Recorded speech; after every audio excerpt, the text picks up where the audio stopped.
Alrighty, everyone. We are live. It is myself, Will Blauvelt, and Carter, one of our key content creators. We are here What's up? today to talk about a couple of things. Mainly, we just got an announcement from Travis Gafford on what's going on in terms of the new season.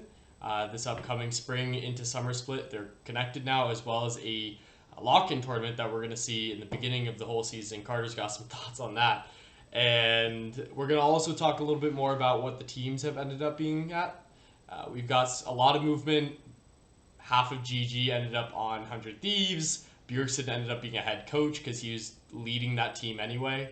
And there's plenty more moves I'm sure Carter's going to want to get into here. So let's start on this new season. Carter, can you get into what's happening here with this first tournament? What is it? Yeah, so basically, as Will just mentioned, there's a huge shakeup to how the NA season is working this year. The first event that we've had, typically in past seasons, we've kind of just entered with Spring Split after all the announcements have been made. This year, we're starting with a new tournament taking course over the span of 3 weeks from January 15th to the 31st, called the LCS Lock-In. And it's a bit of a weird format, but basically how it works is that because TSM and FlyQuests were the two winners, were the two finalists from this past summer, TSM and four teams and FlyQuest and four teams will be going into kind of two different round robin tournaments. The bottom of each of these round robins will be eliminated, making way for an 8-person single elimination tournament. That being the four teams that win out of the TSM group and the four teams that win out of the FlyQuest group. And they will play single elimination. The winner of this single elimination tournament gets $150,000 to the team and $50,000 towards a charity of their choice. Okay. And as Will was saying, I got some feelings about this tournament. I feel like I understand what they're trying to do with this, and honestly, it's a really cool idea to have this kind of. Oh, I guess another thing I should mention is that the standings of this tournament affects basically nothing throughout the rest of the split. It doesn't matter for your your spring split record. Doesn't matter for the new midseason showdown, formerly the spring finals, and it doesn't matter for the next summer split or the summer finals. Mhm. So really, the only bearing that these results have on anything are A, just like the winner of the tournament gets the aforementioned prize, and B, it's kind of a way to see how strong the rosters are going to be before any stakes are put in with the regular season. So kind of because that there are no stakes, not that there are no stakes to it, but because the stakes are far lower than any even just regular season game, Yeah. it's a really good way to assess like how these new rosters are playing with each other, what changes might need to be made before you start playing for regular season and playoffs. But that's the start of my thoughts. So we're not looking at this in the same way that we look at, previous spring split playoffs, where if someone starts winning a bunch of lock-in trophies, we're not gonna look at them like double lift, right? Um, Yeah, I mean, I guess I assume Riot's going to push that we should, and that like they I assume Riot really does want us to look at this as just another big thing. But a lot of times, like the reason that spring finals is so important is because the winner of spring finals gets to go to MSI and compete on an international stage. The winners of the summer split finals get to go compete on the world stage. The winners of Lock-In get $150,000 for their team. And let us not forget that a lot of these teams nowadays are paying their best players somewhere in the millions. yeah, So in the grand scheme of things, $150,000 probably isn't that much for any individual team. yeah. But I gotta say, it's a good way, at least for us as fans, to get excited about this, right? Oh, Where, absolutely. as Absolutely. This is definitely for the fans, and if it yeah, has any benefit to like the teams, like I mentioned, it's kind of a way that you can kind of field the rosters that you're going to field for the regular season and just see how they do with each other. And yeah. let's say, for example, TSM with their four new players on their team this Mm, year are going into this tournament. Maybe they get some disappointing results and they drop out early. Then you have kind of the entirety of the rest of this tournament to kind of troubleshoot the problems that you're playing with on the stage, or I guess yeah. it's not an official stage because of COVID-19 stuff still. but you get to kind of see in a very low stakes environment how your team plays with each other, and the teams that drop out earlier are going to be able to have more time to start fixing problems before the regular season starts. Now, for people, this is Fantasy Legends, so when we're talking about building your fantasy team, how seriously do you think we should be looking at these teams? Are we looking at this as a, try everything and figure out where we fall off? Or is this Ah, more of a, oh, 100 Thieves came out of the woodwork, or not even 100 Thieves, let's say EG came out of the woodwork, right? Really mhm. started clapping everyone. Do I want EG as my team in the team I slot mean, here? probably. Like I was saying, that the benefit of kind of losing early in this tournament is having time to work on your losses. So if anything, it means that if you pick a team that doesn't win the lock-in, it doesn't necessarily mean you'll do poorly in the off season.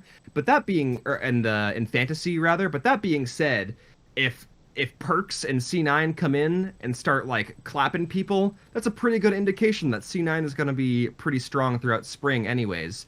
Yeah. So possibly, and this all depends on when officially it is decided when like fantasy will be locked in and stuff, and how much this tournament will have its value and its weight. But in general, this is a pretty good indicator of at least the beginning of spring split standings. Interesting. Okay, and I mean,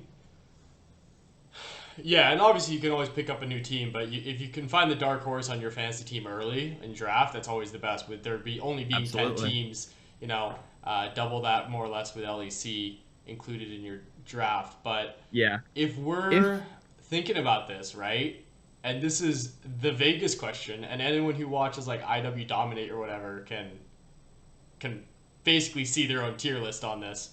But in your mind, what are we looking for the team that's going to clap? Are we just looking at C9 with perks coming through, uh, or is there is I there a don't dark horse that we need to be looking at right now? in terms of like just team strengths, Yeah. right now it is super hard to tell. A lot of people, this is a very common sentiment at every offseason, but Team Liquid once again looking so strong. You got Alfari, one of the best European top laners, Mm. Santorin, arguably the best jungler of last season, with the pieces of, excuse me, Jensen Tactical and Core JJ still looking super super strong. Yeah. However, you can never ever doubt Perks. Perks is possibly the greatest Western player of all time. He is the most accomplished Western player of all time. With how Yeah. many titles he has, how often he performs at such a high level, how high a level he performed at in multiple different roles in the game. Mm. That also being said, C9 picks up their new top laner Fudge because of the new OPL rules, Yep. and Yep. C9 is looking stronger than ever. So it's really a question of which of these, at least for myself, which of these two teams are looking to dominate. But even then, you can't really count out people like TSM who have Power of Evil and Sword Art on their team, Sword Art being one of Yep. the world's finalists last year. Yep. 100 Thieves picking up the Golden Guardians roster basically part for part, except for their top laner, when 100 Thieves already had the best top laner in the league. There are so many teams that look Mm. super, super strong right now. Yeah, and I want to talk about that a bit more because, with these new items that are coming in, obviously we talk about how assassins or eclipse can be broken or tanks. Tanks Yeah. got nerfed pretty hard, so we'll see about that. But bot lane always is more impactful at the pro play level than it is anywhere else, right? Like even challenger, you're not going to get the importance of bot lane translating properly. Yeah. So with that in mind, with this FBI Huhi matchup that we saw, Double if say was arguably the best bot lane he saw in the LCS playoffs last summer. Um, Mhm. do we think 100 Thieves is actually going to kind of disrupt, the Sven? Wild Turtle's still in this on CLG, so maybe that's not as much of a issue for them. But I don't see 100 Thieves bot lane being lower than top three. They might be number one by a good margin. Yeah, that's what I was just thinking. A large part of this too for me, is the new TSM bot lane is super unproven right now. We know Mm-hmm. Sword Art is super good. Lost Yes. also back when Echo Fox was a team. Lost had a really solid performance on their team. But Mm-hmm. just looking at the rosters, the only teams that I can say definitively have a stronger bot lane, or I guess you can't even really say definitively have a stronger bot lane based on performances last year.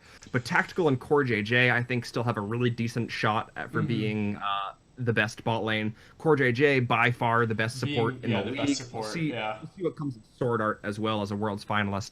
But Core JJ is just so good at the game. Tactical still has the kind of rookie blood in him. Mm-hmm. We have where was the other one that I was looking at earlier? I apologize. Yeah, Sven and Vulcan. Yeah. Even Yeah. though Sven and Vulcan like kind of fell off at the end of last season because all of C9 kind of fell off at the end of last season, Sven and Vulcan still super super good. You cannot sleep on those two. They're kind of They're kind of a really gatekeepy bot lane where if you cannot beat Sven and Vulcan, then like your bot lane You're might just screwed. need to be trying harder. Yeah. Yeah. Absolutely. And I guess that kind of leads me to an interesting point. If you're picking for your fantasy team, right? Obviously, you hmm want the players who are going to be doing best. And if you can't get around that, the whole idea here is that you're trying to get the best person for each position. But if you have a better bot lane as a duo, should we be looking for people to pick up the ADC and support of the same team? Because of the fact that a better bot lane on average might get you more points. Even if it goes poorly, it's the flip side, right? Does that Yeah. make sense?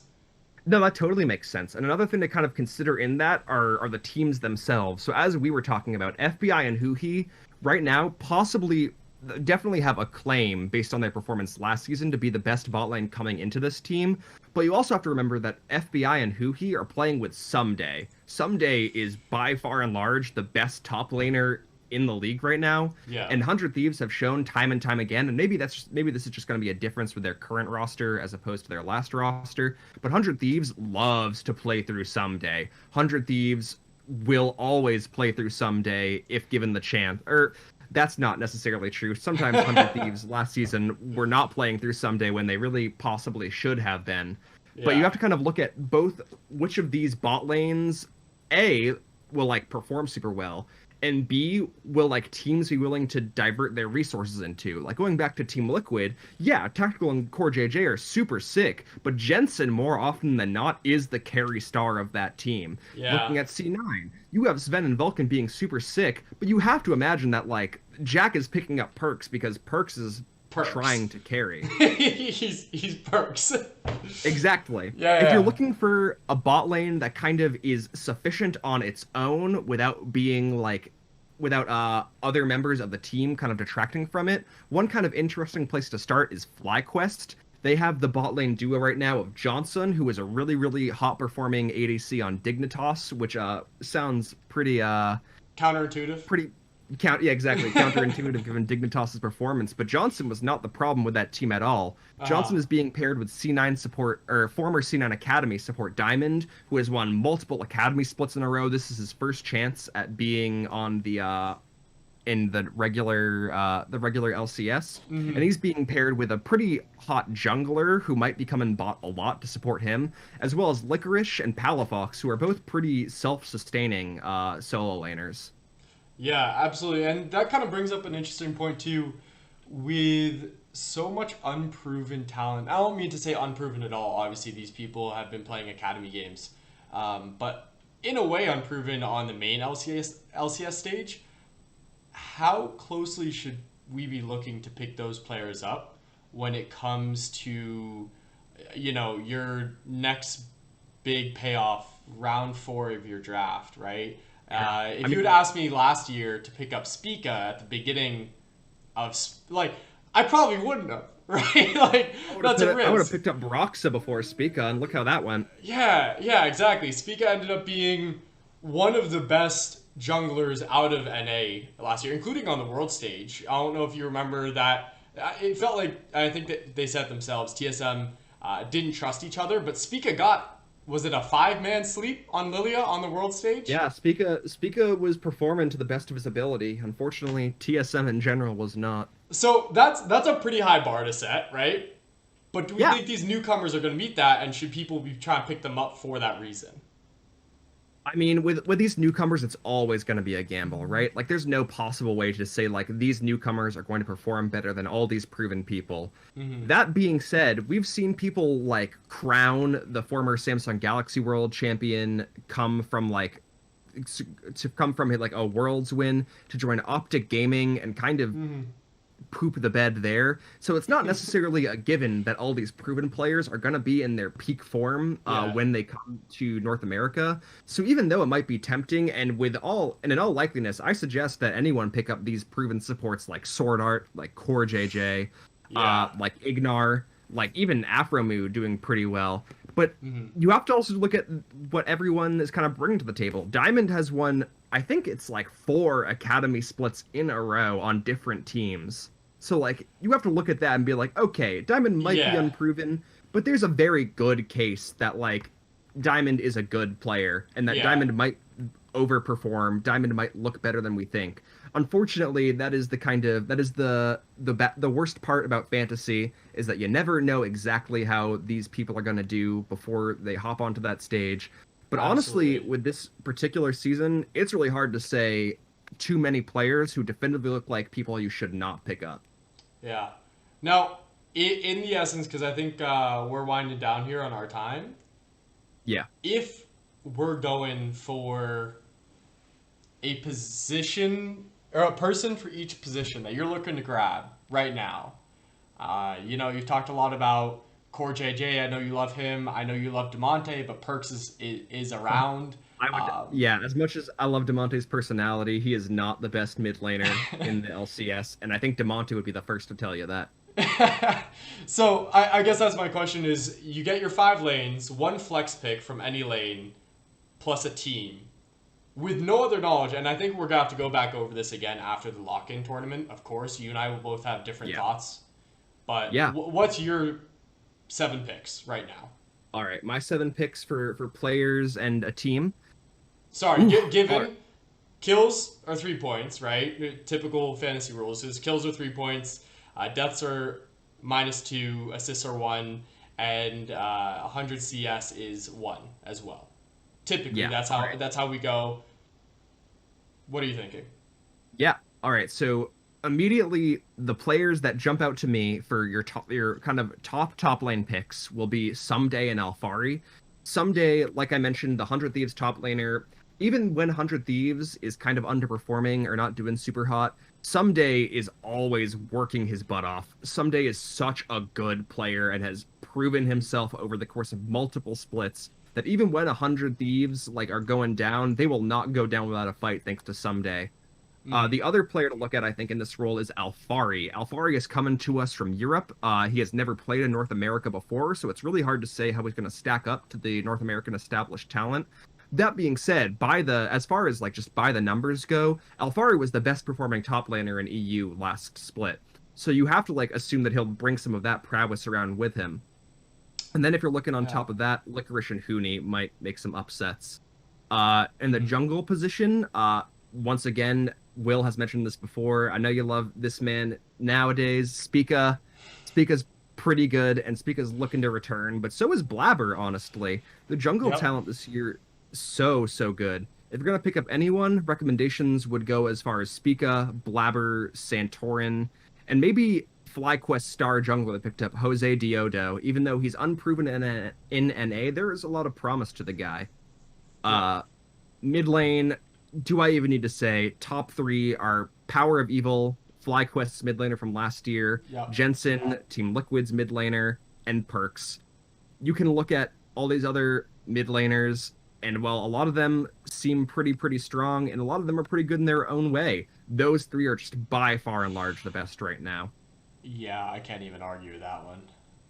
Huh. It's. Then in terms of ADC, like we were talking about, Sven, super good. Tactical, Mhm. super good. Mhm. FBI, super good. But you can never really sleep on players like Wild Turtle, who once in a while just have splits that they go crazy during. Yeah. In fact, Wild Turtle last year, I think towards the end of finals, had like average 2 deaths maximum per game as compared to his kills, which were oftentimes reaching double digits. Yeah. So those would be my recommendations there, assuming that Wild Turtle can bring the same prowess that he always has Yep. to CLG. And then you're looking at supports. Of course, the big import this year, possibly the biggest, maybe not the biggest import when you consider perks, but Sword Art on TSM, world finalist in 2020. Uh, Sword Art is sick. Sword Yeah. Art is just so good at the game. Yep. Not much But else if to you're say looking at about other that. supports, Core JJ, oftentimes, in fact, basically every split since he joined Team Liquid, at least a top two support, and you can't imagine the man be doing any worse when he is in peak form right now. And you gotta give Core JJ maybe some little bit of extra credit, maybe pick him up because of all the in-house work he's been doing. Hmm. Uh, but of course, then you gotta look at 100 Thieves Huhi, who was part of the best bot lane last year, Diamond and Ignar as well, both super solid players coming in right now. So those are kind of all my support recommendations. Now, if we're looking And then at a if you team, the one that's gonna more or less, kill it. Team points are typically gathered by heralds taken, turret plays taken, turrets taken, drags, barons, objectives. mhm.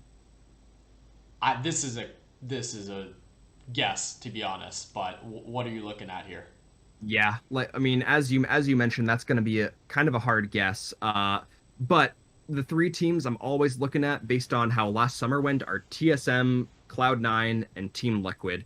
TSM just has so many aggressive parts of their roster that are super good at split pushing, are super good at coordinated team play, or in past have shown to be super good at coordinated team play at the very least. Hmm. TSM looks like they have such an explosive roster that really could go one way or the other. But if they explode in the good way, they're going to explode big.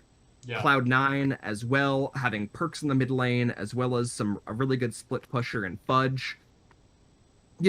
By the same logic of TSM, maybe a little more reliable than TSM. TSM is bringing in Huni into their roster, who is kind of a coin flippy top laner. Uh, but no doubt C9 is going to be doing really well. Team Liquid has been time and time again possibly the team with the best coordinated team play all in all, which Hmm. oftentimes results in their better taking of neutral objectives, their better kind of taking of split pushing objectives. Team Liquid in a lot of ways just as a team operates the most in sync with each other. Especially with But if you're Santorin coming on too, who's just a very oh yeah, consistent, methodical jungler. yeah, Usually. Santorin has such good pathing, he has such Yeah. good game intuition. But other than these three top teams right now, FlyQuest right now is a super unproven roster of a lot of native talent and a lot of unproven talent. And so it's really hard to say one way or the other how well they're gonna do. Hmm. But honestly, FlyQuest having Licorice, FlyQuest, excuse me, having Johnson and Diamond are looking like they could have some of that coordinated team play that they had that FlyQuest had in the previous iteration of their roster. Yeah. Yeah. No, that makes sense. Well, no, I think those are all really good picks. I think if I had to do mine, a lot of my logic tracks with yours, so I can keep it much shorter. But Yeah. for me, I think my top laner, I might be looking at Huni a bit more personally because of Spica's tendency to camp top in our last season here. Maybe that's because of Broken Blade, but maybe that's Spica's style. And honestly, I'm not sure yet. So I'd be looking at Huni and, of course, Someday, just as you said. I mean, the Yeah. man is savage. If we're looking at jungle, I would love to say Spica. However, my issue there is that PoE is known for staying in his lane. And if that's what you're going to get going into this new season, we might see Spica kind of left out to dry a little bit more often than not. As good as he is, his top champs might be able to get banned out. And if he's not going to get receive help that you want him to, maybe it's not what we're looking for. On the Yeah. flip side, you look at Cloud9 with Blabber, who's, we know, a great jungler. And now he just got Fudge and Perks. I'm kind of inclined to think that Blabber's going to have a good season, Yeah. and not just on his own, right? Mid laner, I'm just gonna say Perks. I'm just gonna put it out there. Sorry, Jensen, you're staying number 2 on the list, even if Beerson retires. Perks is now in It'll NA. be a hype matchup though. I'm excited for Cloud9 and Liquid to play. It'll be hype. It'll be hype for sure. And then we're looking at bot lane. Now, my two theories. That first theory where I say, better bot lane will be consistently better. So pick both. FBI Fuhi. Just from what we saw last season, and I think they're going to keep being relevant. If I'm separating them, I'll go support first with Core JJ. I understand that Sword Art just came in here, but Core JJ has been so ridiculously good and consistently good at support that I can't imagine that this is going to go poorly for him in any world. And Team Liquid as a whole is just a very solid roster right now. He's Right. only going to make that better, right? But the ADC that I want to talk about is actually Wild Turtle. You kind of touched upon this, but he was kind of killing it on Jin towards the end of pro play this past year, and Oh, Jin has only gotten better, which is weird because Crit kind of got destroyed. They kind of brought it back a little bit, but it's basically can't destroyed. keep Jin down.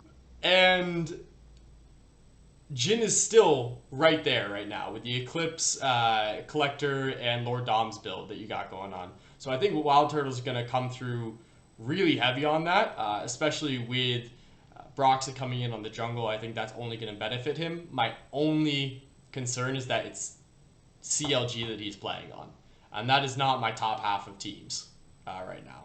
Yeah. So we'll see what happens there. But if we're looking at, you know, the team that I think is gonna top this all in all, I think it's gotta be Team Liquid. I mean, I just see so much consistency on that roster. I just talked about, Core JJ as a support and how much that matters when you're trying to secure objectives and make sure that you get that first drag or two. Your mid lane has pressure because the support just roamed in.